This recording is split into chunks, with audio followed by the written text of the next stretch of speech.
అందరికీ నమస్కారం అండి. తాజాగా అమెరికాలో ఉంటున్న వారికి అమెరికా ఓ గుడ్ న్యూస్ అయితే చెప్పడం జరిగింది. అది ఏమిటి అంటే పైలట్ అనే ఒక ప్రోగ్రామ్ ద్వారా అమెరికా H-1B వీసాలను అమెరికాలోనే రెన్యువల్ చేసుకోవడానికి వీలైతే కల్పిస్తోంది. అయితే కొన్ని కండిషన్స్ ద్వారా ఈ వీసాలను రెన్యువల్ అయితే చేస్తామని చెప్పడం జరిగింది.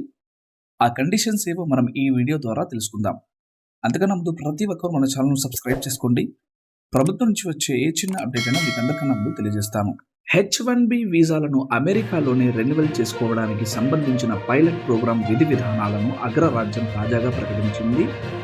2024 జనవరి 29 నుంచి ప్రారంభమయ్యే ఈ కార్యక్రమంలో దరఖాస్తుదారులు అమెరికా విదేశాంగ శాఖ వెబ్సైట్ ద్వారా దరఖాస్తు చేసుకోవచ్చు. తొలి దశలో 20,000 దరఖాస్తులకు ఈ పైలట్ ప్రోగ్రాంను పరిమితం చేశారు. భారత్, కెనడాలోని అమెరికా కాన్సులేట్లలో నిర్దిష్ట తేదీల్లో జారీ చేసిన H-1B వీసాలు కలిగి ఉన్న వారికి మాత్రమే ఈ పథకం వర్తిస్తూ ఉందని యుఎస్ ఫెడరల్ రిజిస్టర్ నోటీసులో పేర్కొంది. ఈ వీసా పునరుద్ధరణ కార్యక్రమంలో పాల్గొనడానికి 12 పరిమితులను విధించారు.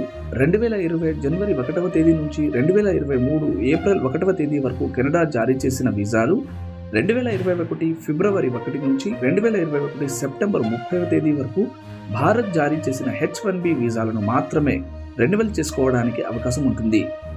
ఇక దరఖాస్తు విధానం 2024 ఏప్రిల్ 1 వరకు లేదా స్లాట్లు మొత్తం పూర్తయ్యే వరకు విదేశాంగ శాఖ వెబ్సైట్ ద్వారా దరఖాస్తు స్వీకరిస్తారు. దరఖాస్తుల సంఖ్యను నియంత్రించడానికి గాను ప్రతి వారం భారతీయులకు 2,000, కెనడియన్లకు 2,000 చొప్పున మొత్తం 4,000 స్లాట్లను కేటాయిస్తారు. జనవరి 29, ఫిబ్రవరి 5, 12, 19, 26 తేదీల్లో ఈ స్లాట్లు అందుబాటులో ఉంటాయి. ఈ స్లాట్ల పరిమితి ముగియగానే ఇక ఆ వారానికి ఆన్లైన్ పోర్టల్ను లాక్ చేస్తారు.